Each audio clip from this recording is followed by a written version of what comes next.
Hello my dear student. तो कैसे हैं आप लोग। तो मैं हूं गणेश कसौधन और गुप्ता सर क्लासेज में आज आप लोगों के लिए लाए हैं इंटरमीडिएट बायोलॉजी का एक बहुत इम्पॉर्टेंट चैप्टर जिसका नाम है ह्यूमन रिप्रोडक्शन। ह्यूमन रिप्रोडक्शन से हर साल बोर्ड में क्वेश्चन राइज होते हैं, यहाँ तक कि नीट में भी क्वेश्चन इससे पूछे जाते हैं। आज उसी चैप्टर का एक स्पेशल टॉपिक लेकर आए हैं, primary sex organ and secondary sex organ और उससे रिलेटेड सेक्सुअल रिप्रोडक्शन से रिलेटेड हार्मोन्स के बारे में। आज का टॉपिक बहुत ही स्पेशल होगा। आज के टॉपिक से बोर्ड परीक्षा में कम से कम 1 से 2 क्वेश्चन जरूर राइज होते हैं। तो चलते हैं, बिना विलंब किए हुए शुरू करते हैं अपने टॉपिक को। ह्यूमन रिप्रोडक्शन का एक special topic primary sex organ and secondary sex organ. Primary sex organ and secondary sex organs. Primary sex organ and secondary sex organ. तो प्राइमरी सेक्स ऑर्गन को हम गोनाइड्स कहते हैं, जनक कहते हैं। प्राइमरी सेक्स ऑर्गन को हिंदी में कहते हैं प्राथमिक लैंगिक अंग। प्राथमिक लैंगिक अंग।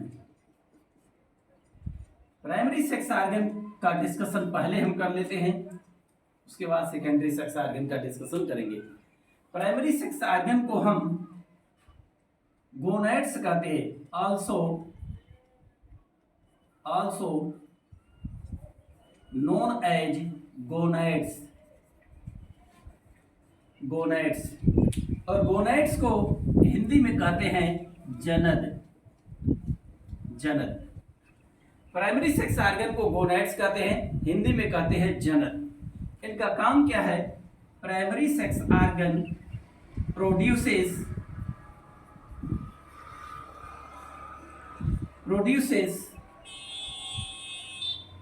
गैमिट्स,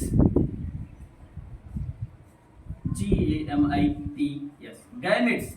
प्राइमरी सेक्स ऑर्गन जो होता है गैमिट्स का उत्पादन करता है, गैमिट्स बनाने का कार्य करता है। और गैमिट्स को कहते हैं हिंदी में युग्मक। अर्थात प्राइमरी सेक्स ऑर्गन जो होते हैं युग्मक बनाने का कार्य करते हैं। अब रह गई बात ये कि युग्मक क्या होता है, युग्मक किसे कहते हैं, इसको थोड़ा हम जान लें कि युग्मक क्या होता है। तो युग्मक मतलब एक होता है मेल गैमिट, मतलब एक होता है मेल गैमिट्स जिसे हम कहते हैं स्पर्म, एंड दूसरा होता है फीमेल गैमिट,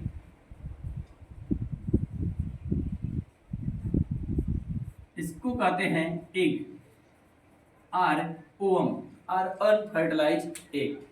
तो नर युग्मक को शुक्राणु कहते हैं और मादा युग्मक को अंडाणु कहते हैं या एग का ओवम कहते हैं या अंडाणु कहते हैं या अनिषेचित अंडा कहते हैं। तो सीधा बात हुआ कि प्राइमरी सेक्स ऑर्गन का काम होता है स्पर्म का प्रोडक्शन और एग का प्रोडक्शन। स्पर्म मतलब मेल गैमिट एंड एग मतलब फीमेल गैमिट। स्पर्म मतलब एक मेल गैमिट एंड एग मतलब फीमेल गैमिट। और ये प्रोड्यूस होते हैं प्राइमरी सेक्स ऑर्गन मतलब गोनैड्स से। अब ये तो बात क्लियर है कि गोनैड्स जो होते हैं, गोनैड्स से इसका मतलब 2 तरह के होंगे। प्राइमरी सेक्स ऑर्गन भी 2 टाइप का होगा, एक ऐसा सेक्स ऑर्गन जिससे कि स्पर्म प्रोड्यूस होता है और एक ऐसा सेक्स ऑर्गन जिससे कि एग प्रोड्यूस होता है। तो यहाँ पर लिख देते हैं हम gametes, gonads are of two types. Two types. One is known as testis. Testis. One is known as testis and produces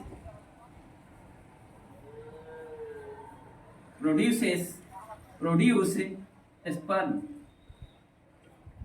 sperm मतलब मेल गैमिट.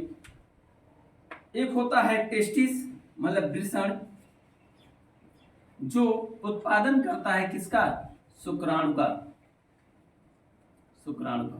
और दूसरा होता है ovary.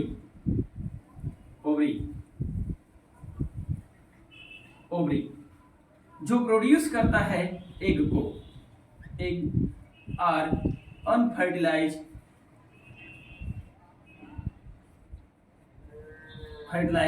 egg. Egg or unfertilized egg are produced by ovary. Ovary मतलब अंडाशय.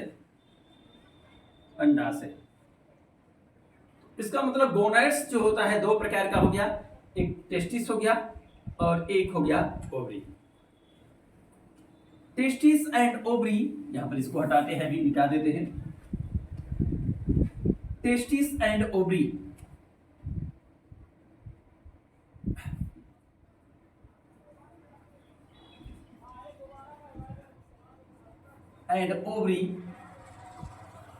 are the reproductive cell.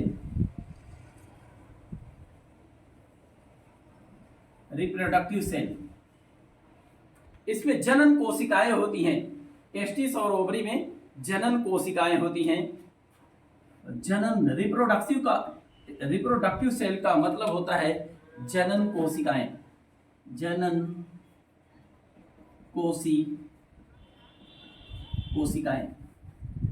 कोशिकाएं. और ये जनन कोशिकाएं जो होती हैं ये डिप्लॉयड होती हैं. हम एक जनन कोशिका की बात अगर कर लेंगे तो ये 2n होता है, डिप्लॉयड होता है. चाहे ये टेस्टिस की बात करें और चाहे ओवरी की बात करें. ओवरी की भी एक जनन कोशिका जो होती है, एक कोशिका जो होती है वो डिप्लॉयड होती है. डिप्लॉयड का मतलब द्विगुणित, और द्विगुणित का मतलब इसमें गुणसूत्र जो होता है डबल हेलिकल होता है, दोहरी कुंडलित होती है. इसमें अब इसके विभाजन से कैसा विभाजन? अर्धसूत्री विभाजन, meiosis, MEIOSIS, meiosis division.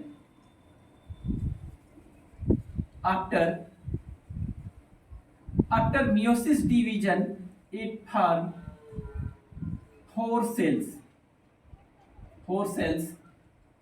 in each. half number of chromosomes are present, n. अगर ये दुगुणित थे तो ये अगुणित गुणसूत्र वाले 4 सेल बन जाएंगे. और अगर ये टेस्टिस की जनन कोशिका है, TES टेस्टिस की, तो ये जो प्रोड्यूस होते हैं ये सब क्या होते हैं? स्पर्म बोले जाते हैं, जिसमें अगुणित गुणसूत्र की संख्या होती है, स्पर्म होता है. मतलब ये हुआ कि टेस्टिस और ओवरी को हम जनन कोशिका कहते हैं, रिप्रोडक्टिव सेल कहते हैं. और इनके अर्धसूत्री विभाजन से मियोसिस डिवीजन के बाद जो है स्पर्म का निर्माण होता है. प्रत्येक जनन कोशिका में गुणसूत्र की संख्या द्विगुणित होती है, मतलब डिप्लॉयड होती है, मतलब 2n होता है. जबकि मियोसिस डिवीजन के बाद जो नई कोशिका बनती है इसमें गुणसूत्र की संख्या हैप्लॉयड होती है, मतलब अगुणित होती है, मतलब n गुणसूत्र रह जाता है. और टेस्टिस से डिवीजन के बाद जो बनते हैं हैप्लॉयड सेल, उन्हें कहते हैं स्पर्म, मतलब शुक्राणु. यही प्रक्रिया इसमें चलता है. After meiosis division it produces 4 cells in each. haploid chromosomes are present and these are known as egg. इसे हम कहते हैं एग सेल.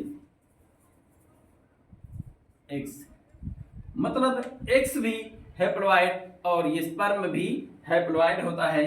अब क्या करते हैं, एक स्पर्म लेते हैं और एक एग लेते हैं, ये भी हैप्लॉइड ये भी हैप्लॉइड, और ये जो आपस में मिलते हैं, मिलने की क्रिया को फर्टिलाइजेशन कहते हैं।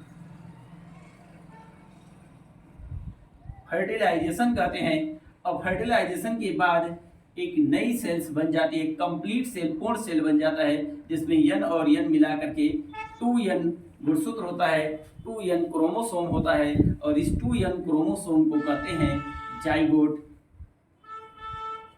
जाइगोट कहते हैं, हिंदी में कहते हैं युग्मनज, युग्मनज जाइगोट कहते हैं। और इस जाइगोट के डिवीजन के बाद, अनेक डिवीजन के बाद ये एम्ब्रियो का निर्माण होता है। एम्ब्रियो थोड़ा देख लें, ये दिखाई दे रहा है या नहीं, नीचे वाला।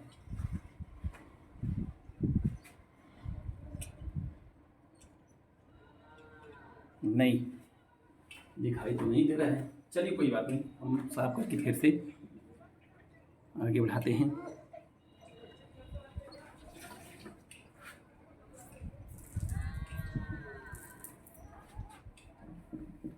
नोट्स बनाते रहेंगे वीडियो को पॉज करके। और हाँ, वीडियो अच्छा लगे तो लाइक भी कर दीजिएगा। और अगर नए हैं हमारे चैनल पर, गुप्ता सर क्लासेस पर नए हैं, तो वीडियो को सब्सक्राइब करके बेल आइकन को दबाकर ऑल पर क्लिक कर दीजिएगा, जिससे हर नोटिफिकेशन आपको समय से मिलता रहे।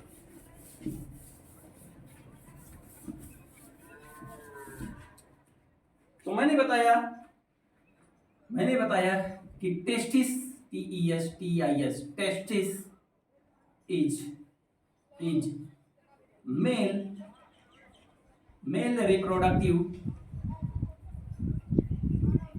reproductive cell. Testis is male reproductive cells which have diploid chromosomes.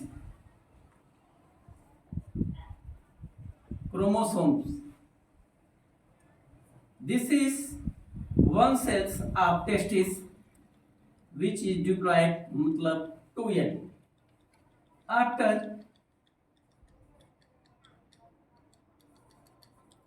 After meiosis division, it produces 4 cells in each haploid chromosomes are present, मतलब अगुणित गुणसूत्र पाया जाता है। and this is known as sperms. This all are known as sperms. मतलब शुक्राणु। इसी प्रकार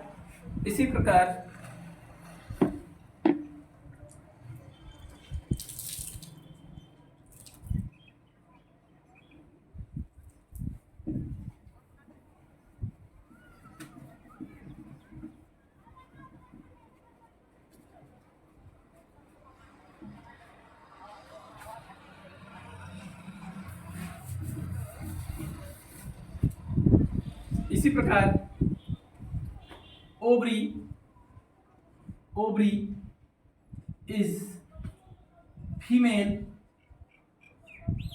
reproductive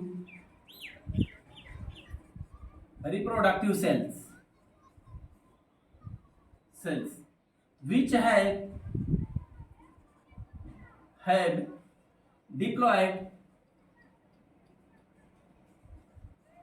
diploid chromosomes.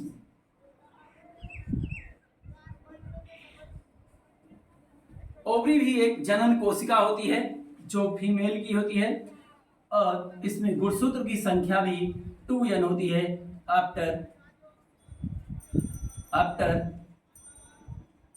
meiosis division, it also produces 4 cells in which haploid chromosomes are present, and these all are known as X. If sperm and egg meet with each other. This is haploid and this is also haploid. और ये जब मिलते हैं, मिलने की क्रिया को कहते हैं फर्टिलाइजेशन।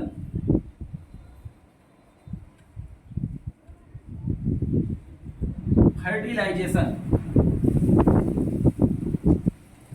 फर्टिलाइजेशन फर्टिलाइजेशन वैसे अकर होता है OWC, अकर इन ओविडक्ट। ओविडक्ट अंडवाहिनी नलिका में ये दोनों आपस में मिलते हैं और दोनों मिलने की क्रिया को कहते हैं फर्टिलाइजेशन। और फर्टिलाइजेशन के बाद ये एक कंप्लीट सेल बन जाता है, एक कंप्लीट सेल बन जाता है जिसमें गुणसूत्र की संख्या, क्रोमोसोम्स की संख्या 2n होती है, मतलब डिप्लॉयड होती है, और इसको कहते हैं जाइगोट। जाइगोट हिंदी में कहते हैं युग्मनज, युग्मनज। और इनका होता है मल्टी डिवीजन,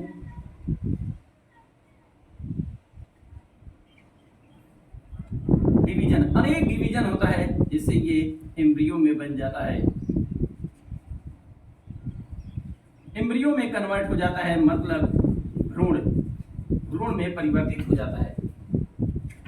जाइगोट का अनेक डिवीजन होता है और जाइगोट के अनेक डिवीजन के बाद ये जाइगोट अनेक अवस्था से गुजरता हुआ भ्रूण में परिवर्तित हो जाता है और लास्ट में यूटेरस में इम्प्लांट हो जाता है, मतलब गर्भाशय में रोपित हो जाता है।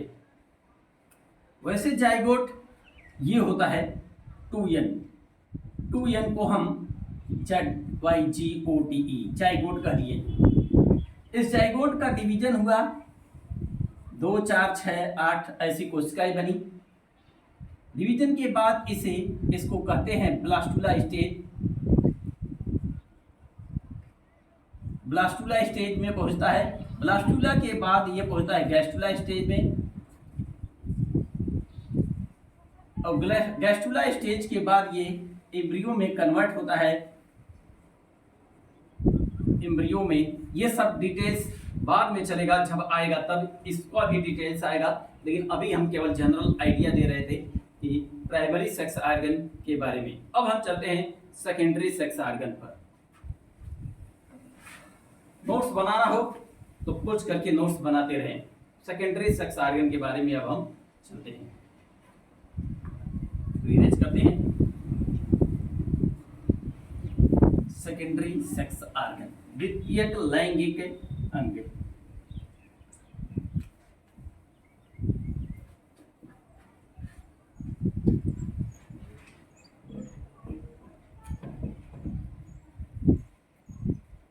Secondary sex organ,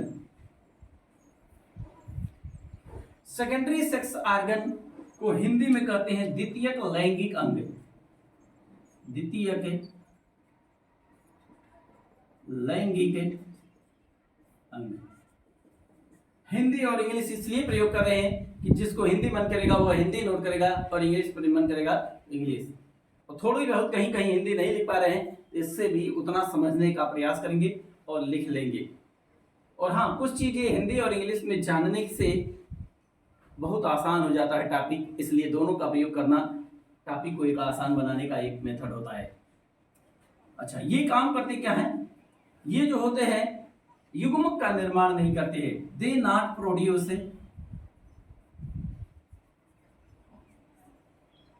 produce any types of gamete.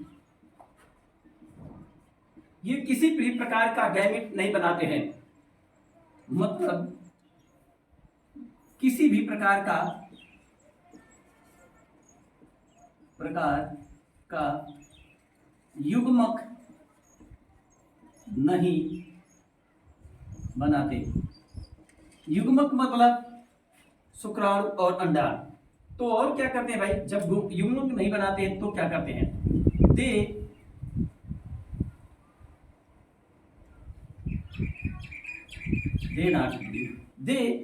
Help in reproduction. ये जनन में सहायक होते हैं। रिप्रोडक्शन में सहायक होते हैं, इसीलिए इनका दूसरा नाम होता है सहायक अंग। सहायक अंग जनन में सहायता करते हैं, इसीलिए इनका दूसरा नाम है सहायक अंग। और सहायक अंग को अंग्रेजी में कहते हैं एक्सेसरी ऑर्गन।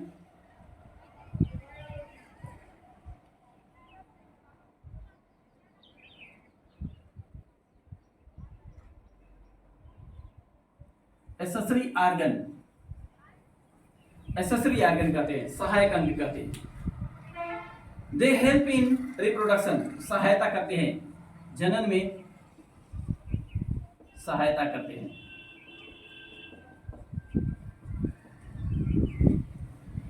तो कुछ सेकेंडरी सेक्स ऑर्गन का नाम हम जान लेते हैं।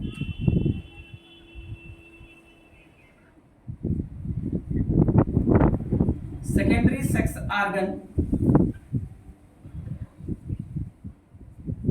Organs in male are as. नर में द्वितीयक लैंगिक अंग कौन कौन होते हैं, इसको जान लें। सबसे पहले तो ये जान लें शुक्रवाहिनी नलिका। शुक्रवाहिनी नलिका को हम कहते हैं इंग्लिश में वास डिफरेंस।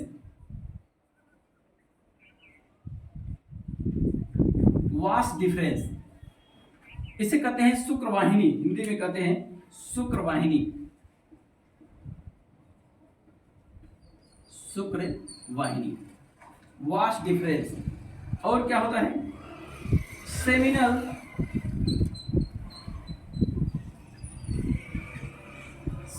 वेसिकल।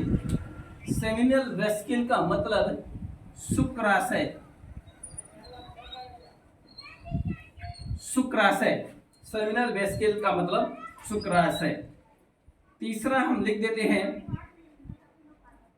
देते हैं prostate gland.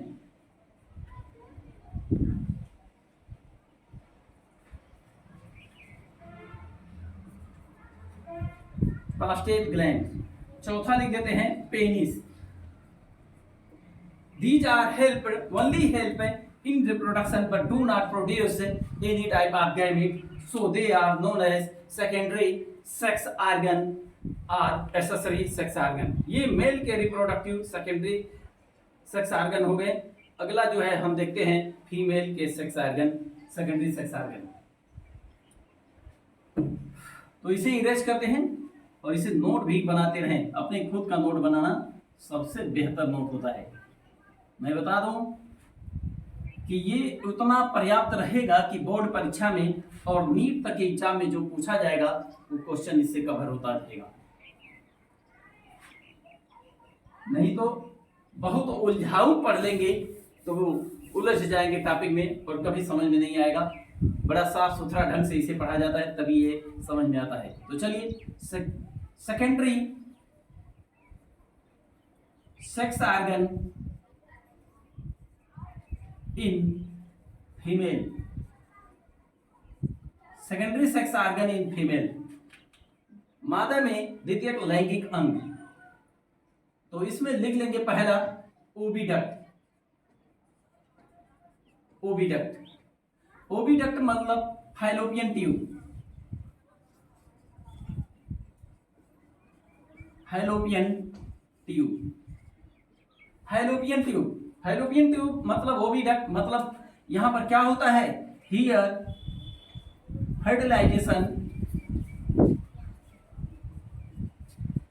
fertilization and development of embryo occur। यहां फर्टिलाइजेशन होता है और डेवलपमेंट होता है, एम्ब्रियो का परिवर्धन होता है। फर्टिलाइजेशन ही कर लें क्योंकि डेवलपमेंट तक एम्ब्रियो का कुछ ऐसा समझ लेंगे कि विकास, यहाँ परिवर्धन से रिलेटेड फर्टिलाइजेशन होता है ओविडक्ट में। ओविडक्ट हो गया। यूटेरस, यूटेरस हो गया। यूटेरस में निर्माण होता है, विकास होता है, बच्चे का विकास होता है। और तीसरा हो जाएगा क्लाइटोरिस, क्लाइटोरिस, और चौथा हो जाएगा मैमरी ग्लैंड।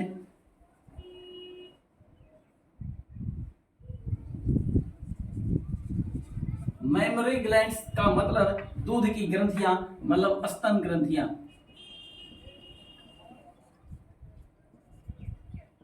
ये हो गया फीमेल का एक्सेसरी सेक्स ऑर्गन और सेकेंडरी सेक्स ऑर्गन।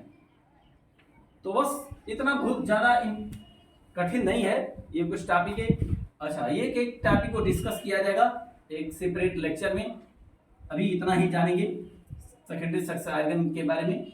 अब हम लोग चलेंगे रिप्रोडक्शन से रिलेटेड कुछ हार्मोन पर, क्योंकि हार्मोन से हर साल एक दो क्वेश्चन पूछा जाता है और हम चाहते हैं कि हमारे स्टूडेंट बोर्ड में जो पूछा जाता है हार्मोन से क्वेश्चन वो जरूर टच करके आए और एकदम सही करके आए, नहीं तो कंफ्यूज रहेंगे, कंफ्यूजिंग वाला स्टडी करेंगे तो कभी नहीं कर पाएंगे, आता हुआ चीज भूल करके चले आएंगे। हम साफ सुथरा बताने का प्रयास करेंगे, अपने क्वालिटी को सुधारने का प्रयास करेंगे, जिससे कि बच्चों को और आसान लगे। Hormones, hormones related to reproduction, reproduction मतलब जनन से संबंधित हार्मोन, जनन से संबंधित हार्मोन्स। तो मानव जनन से संबंधित हार्मोन तो बहुत अधिक होते हैं, कई तरह के होते हैं, लेकिन हम जो बताएंगे वो एकदम स्पेशल हार्मोन्स रहेगा, जो बोर्ड और नीट में हमेशा हर साल पूछा जाता है। उसी को साफ सुथरा एकदम सेंट्रलाइज करके पढ़ लें, बस हमारा काम चल जाएगा उसे बेहतर ढंग से। कुछ हार्मोन्स का नाम हम लिखते रहें, इसके कार्य लिख देंगे, कहां से निकलता है इसके बारे में लिख देंगे। तो सबसे पहले नंबर पर आता है LH and FSH hormone. LH and FSH hormone, ये हार्मोन्स निकलता है, ये हार्मोन्स प्रोड्यूस होता है, PRODUCES, produces from pituitary glands, pituitary glands. LH hormone मतलब लुटिनाइजिंग हार्मोन, FSH हार्मोन मतलब follicle stimulating hormone, follicle stimulating hormone. ये इनका निर्माण होता है पिट्यूटरी ग्लैंड से। पिट्यूटरी ग्लैंड को हिंदी में कहते हैं पीयूष ग्रंथि, पीयूष ग्रंथि कहते हैं, और इसी को कहते हैं मास्टर ग्लैंड, मास्टर ग्लैंड भी कहते हैं। ये मास्टर ग्लैंड भी होता है, एक टाइप का मिक्स ग्लैंड होता है, मिश्रित ग्लैंड होता है। ये काम क्या करता है, इसका काम भी थोड़ा जान लें हम लोग।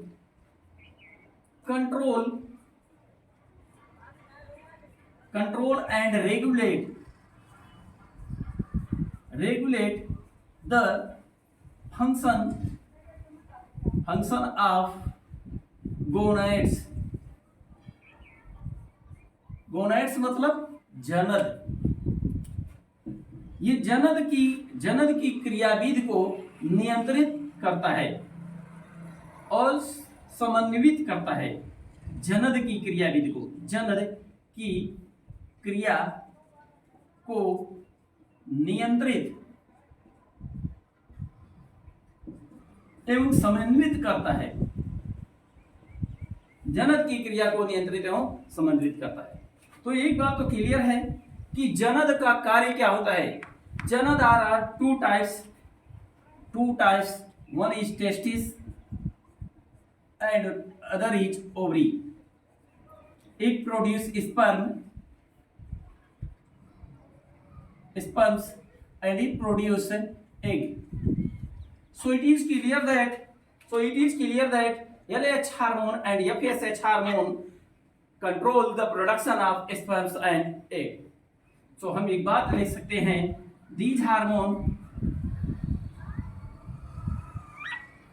these hormone control and regulate the production of sperm and eggs। Sperm और एग के बनने की क्रियाविधि का नियंत्रण भी इसी हार्मोन से होता है, क्योंकि ये हार्मोन नियंत्रित करता है गोनैड्स को, और गोनैड्स का काम होता है यही बनाना। इसलिए हम डायरेक्ट इनडायरेक्ट रूप से कह सकते हैं कि एलएच और एफएसएच हार्मोन कंट्रोल करता है स्पर्म्स और एग के बनने की क्रिया को। तो ये पहला हार्मोन के बारे में हम जाने। अब हम दूसरे हार्मोन पर चलते हैं। दूसरा हार्मोन देखिए क्या होता है, इसको हम रिच करते हैं। नोट्स बनाते रहें, मैं बार बार कहूंगा कि नोट्स अपना बनाते रहें। और हाँ, मेरा एक विशेष हेल्प रहेगा, आप लोगों से उम्मीद है कि आप लोग मेरे चैनल को सब्सक्राइब करेंगे और ज़्यादा से ज़्यादा शेयर करके सब्सक्राइब कराएंगे, क्योंकि यही हमारे मेहनत का एक ही बस उम्मीद है आप लोगों से कि आप लोग फिंगर का प्रयोग कर दें, बस जिससे हमारे चैनल को एक दम मिल जाए और हमें दम मिल जाए, जिससे हमारा मन धीमा न पड़ने पाए, क्योंकि ये चैनल हम बहुत ही अभी जल्द में बनाए हैं, अभी महीना भर नहीं पूरा हुआ है मुझे चैनल बनाए हुए। अव्यवस्था और दुर्व्यवस्था के बीच ये चैनल का शुरुआत किए हैं। इन अव्यवस्थाओं को व्यवस्था के रूप में परिवर्तित करने का काम आप ही लोगों का है, और जो लोग मेरे चैनल को सब्सक्राइब कर देते हैं, हम समझ लेते हैं कि वो हमारे आत्मा से जुड़ चुके हैं, हमारे दिल से जुड़ चुके हैं। इसलिए हम उम्मीद करते हैं कि हमारे सभी व्यूअर हमारे दिल से जुड़े जाएं। तो नेक्स्ट हार्मोन्स के बारे में देते हैं। नेक्स्ट हार्मोन, क्योंकि बात करने में हम लेट नहीं करना चाहते हैं। नेक्स्ट हार्मोन का नाम हम लेते हैं टेस्टोस्टेरोन, टेस्टोस्टेरोन। टेस्टोस्टेरोन वैसे नाम से ही स्पष्ट है कि टेस्टो मतलब टेस्टिस, तो ये बात जान ले, प्रोड्यूसेस फ्रॉम टेस्टिस। ये टेस्टिस से प्रोड्यूस होता है। किससे? टेस्टिस से। टेस्टिस मतलब वृषण से ये निकलता है। अब भाई टेस्टिस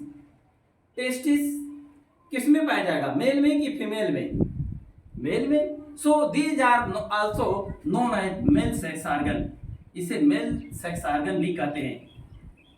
टेस्टो मार्कर बदल दें जिससे हो सकता है कि ज्यादा स्पष्ट दिखाई दे। Testosterone are also known as male sex hormone.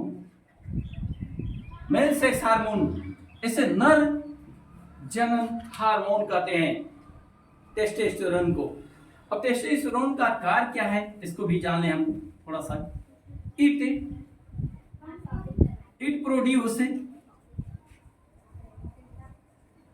secondary sexual character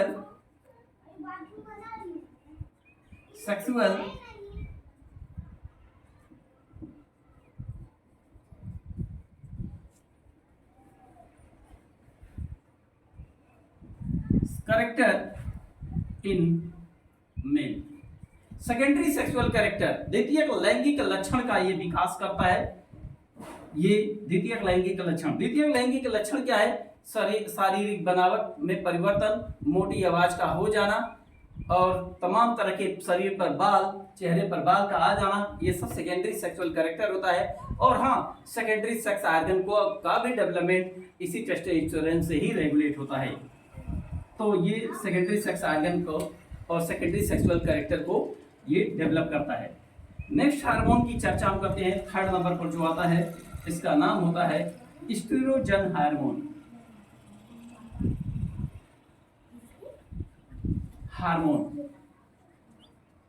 oestrogen hormone जो होता है ये प्रोड्यूस होता है ओवरी से। Produces from ovary. ओवरी मतलब अंडाशय, अंडाशय। और एक बात जाने, अंडाशय मतलब ओवरी ये फीमेल में पाया जाता है, इसलिए this are also known as female sex organ. It is also known as female sex hormone, sex hormone, female sex hormone. और इसका काम क्या है? It control, it develop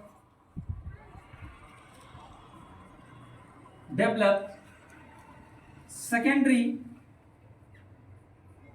sexual character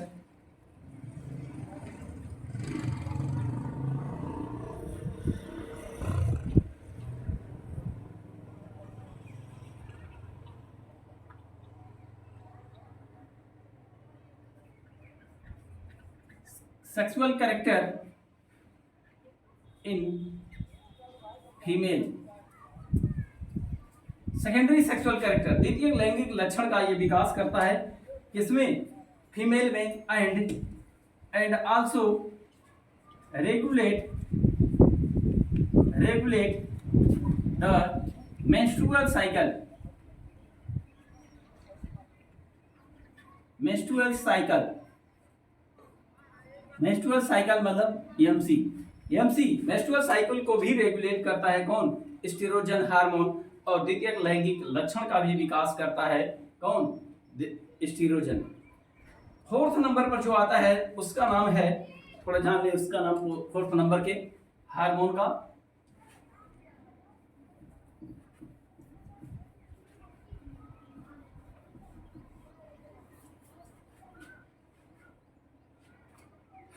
fourth number पर आता है प्रोजेस्टेरॉन हार्मोन।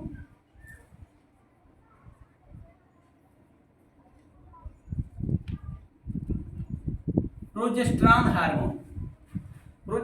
हार्मोन जो होता है ये कार्पस लुटियम के फटने से निकलता है। It produces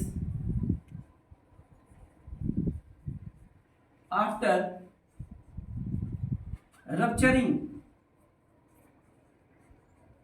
rupturing of corpus luteum.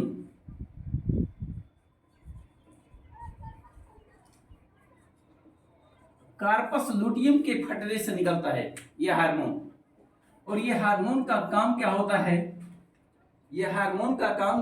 है? थोड़ा इसको भी जान लें।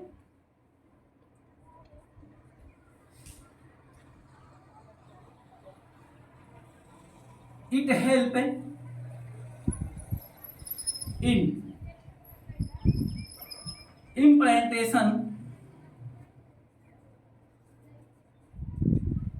implantation of embryo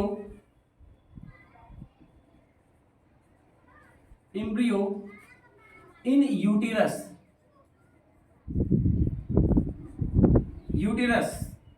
and it also develop placenta. तो प्रोजेस्टेरॉन हार्मोन जो होता है कार्पस लुटियम के फटने से निकलता है और ये सहायता करता है क्या? भ्रूण को गर्भाशय में इम्प्लांट होने में सहायक होता है, रोपित होने में सहायता करता है। और प्लेसेंटा मतलब अपरा का विकास करता है। अपरा का काम जैसे भ्रूण जो होता है ये गर्भाशय की अगर दीवार है तो गर्भाशय की दीवार से ये भ्रूण चिपकता है और भ्रूण के नाभि से एक ट्यूब निकलती है जो यूटेराइन वाल से जुड़ जाती है। ये गर्भाशय दीवार है, गर्भाशय यूटेराइन वाल से ये जुड़ जाती है। This is known as placenta. भ्रूण के नाभि से, बच्चे के नाभि से और गर्भाशय की दीवार तक जुड़ने वाली एक नली होती है, ट्यूब लाइक संरचना होती है जिसे प्लेसेंटा कहते हैं। और इसी प्लेसेंटा के रास्ते जो होता है फीमेल का जो भी पोषक तत्व होता है जो भी भोजन करती है पोषक तत्व होता है वह भ्रूण में पहुंचता रहता है। तो ये प्लेसेंटा का कार्य होता है। अगला नेक्स्ट हार्मोन जो होता है, पांचवा हार्मोन, इसका नाम है relaxin hormone.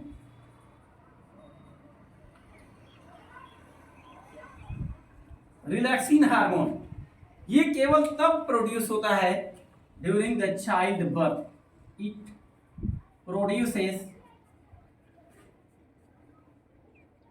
produces during childbirth।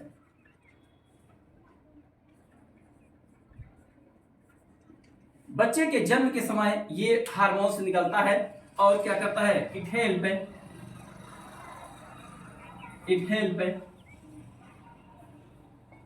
In child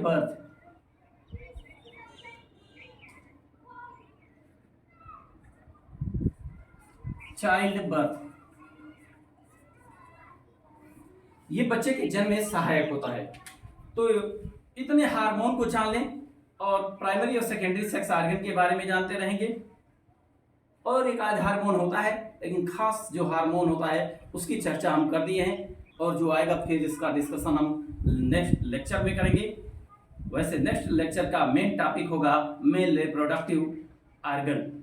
नर में कितने जनन अंग होते हैं, एक एक की चर्चा करेंगे और ये परफेक्ट और कंफ्यूजिंग लेस डायग्राम बनाएंगे, जिसके डायग्राम से ही बहुत कुछ क्लियर हो जाएगा, बच्चे एकदम स्पष्ट उसे तैयार कर पाएंगे।